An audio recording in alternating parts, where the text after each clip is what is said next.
From the Four Rivers Cultural Center in Ontario, Oregon, we bring you the third annual Tradition Keepers Festival, highlighting cultural artists in Oregon's Treasure Valley and beyond. In this episode, you'll meet Cowboy bootmaker Morgan Buckert. Leather has been a kind of lifelong process, I guess. I grew up on a big ranch in South Texas where my dad is a foreman, and we had beautiful saddles and boots and hats, all made by someone we know. And so I always grew up appreciating those sorts of things. When I was probably 5, my parents received as a Christmas present custom cowboy boots from famed cowboy bootmaker Lee Miller in Austin, when Charlie Dunn, who's probably the most well-known bootmaker, was still working. And they were just the most beautiful thing I'd ever seen. And so I've always been obsessed with boots. In the recession in, the early 2010s, I guess, I was a fly fishing guide here in Haley, Idaho, and had a lot of spare time. So I kind of reached back to my roots and started sewing a lot, and was building an accessory line that I was selling online and at market, and quickly realized that I needed more of a challenge. And so I started incorporating leather into my products, and realized that I loved leather and wanted to do something more. I have a really varied background, but I do have a master's in U.S. Western history, and I am obsessed with cowboy culture. I always have been. It's a strong part of my heritage, and I think it's so fascinating that we portray ourselves as cowboys from this really tiny specific period of time, from the 1870s, 80s, kind of post Civil War, to the turn of the 20th century, when cattle drives existed, and we still dress the way that those people did, and a lot of people operate ranches the way that those people did. And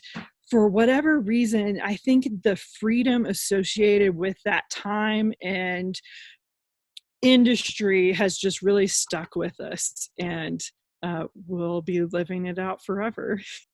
This is my husband's pair of boots. This is on here. My husband is a huge backcountry skier, and this is the Lost River Range, and this is basically what it looks out like outside the window of the shop at my mentor Seth's boot shop, who lives over there. So you can kind of see there's a bunch of different inlay and overlay, and so the top of the boot is totally decorative, and that's what's changed the most since cowboy boots started 150 years ago. And stitching was originally added, a little bit of stitching, maybe a star, maybe a simple line, a flower or a feather design, something pretty basic, and that added structure to the top of the boot.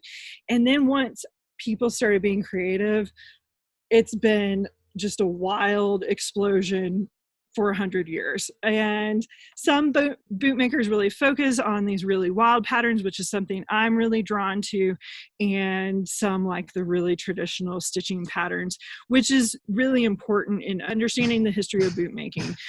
Lisa Sorrell, super famous bootmaker in Oklahoma, she says that cowboy boots are kind of a way for people to have a different kind of lingerie, and it's often covered by a pant, but for a few people, you're willing to lift your pant and show off your personality and things that are important to you and things you believe in or have interest in. I just saw a pair of boots that has a drum set and a music note on them, and that person's obviously a musician. My husband's obviously a skier. So the tops are decorative, and that's where the art comes in. We've got the vamp here on the front, and it's another crazy part of bootmaking is that a hide of leather, anyone who's seen a hide of leather knows that it comes flat. It's two-dimensional, and you're creating this three-dimensional product out of a two-dimensional item. And you actually crimp the vamps on a board to create this shape to create some memory in a shape to get it to fit on your foot. And so this is the vamp and this is the counter, and under here is a really hard leather piece, and that's what your heel pops into, and that keeps you safe on there. And then in here is an insole like you would see in a tennis shoe or any other shoe.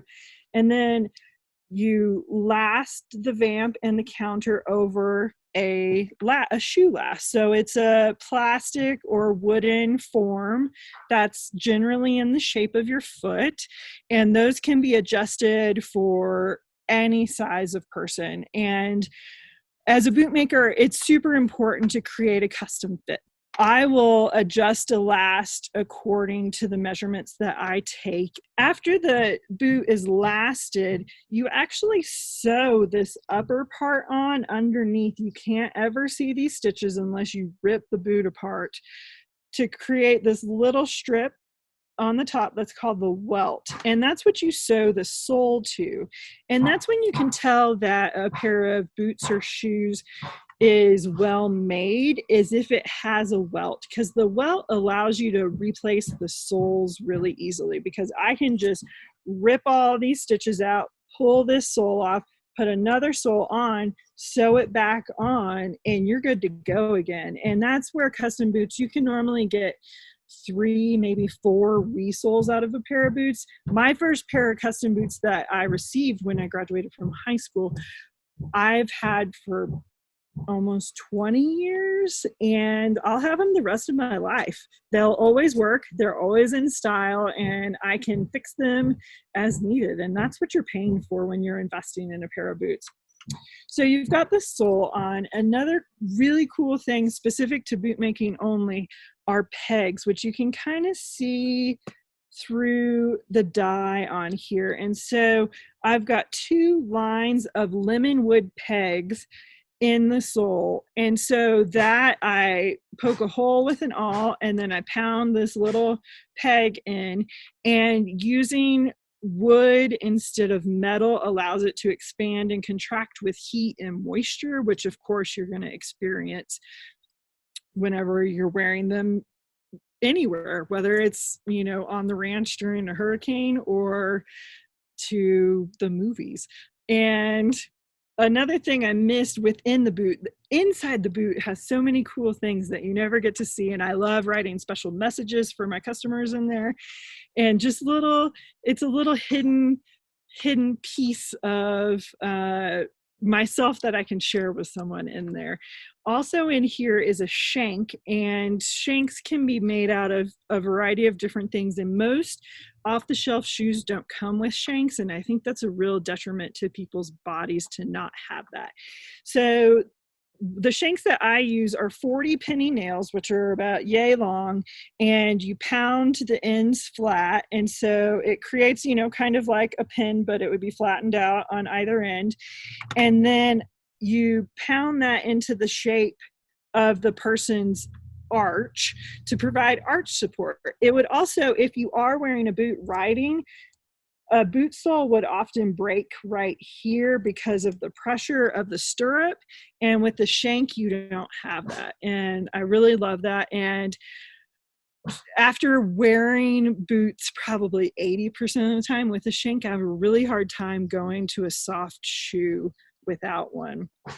And then the last bit is your sole, which most people think is wood, but it's actually stacks of leather. And so you are gluing and stacking and pegging each of these pieces, and then you grind them down into the shape that you like. These are lower heel, these are 1.25 inches maybe. This is really for comfort, and then this is a little shinier, and so this is an 1 5/8 inches, I think, and underslung, and so it's a little bit sexier and a little bit taller, and provide you with a little extra height. So that's kind of it, which I say that's it, but it's over 300 steps and a plain pair of boots with no additional pieces, like this pair right here that I just have stitched. This is a 6-row stitch pattern.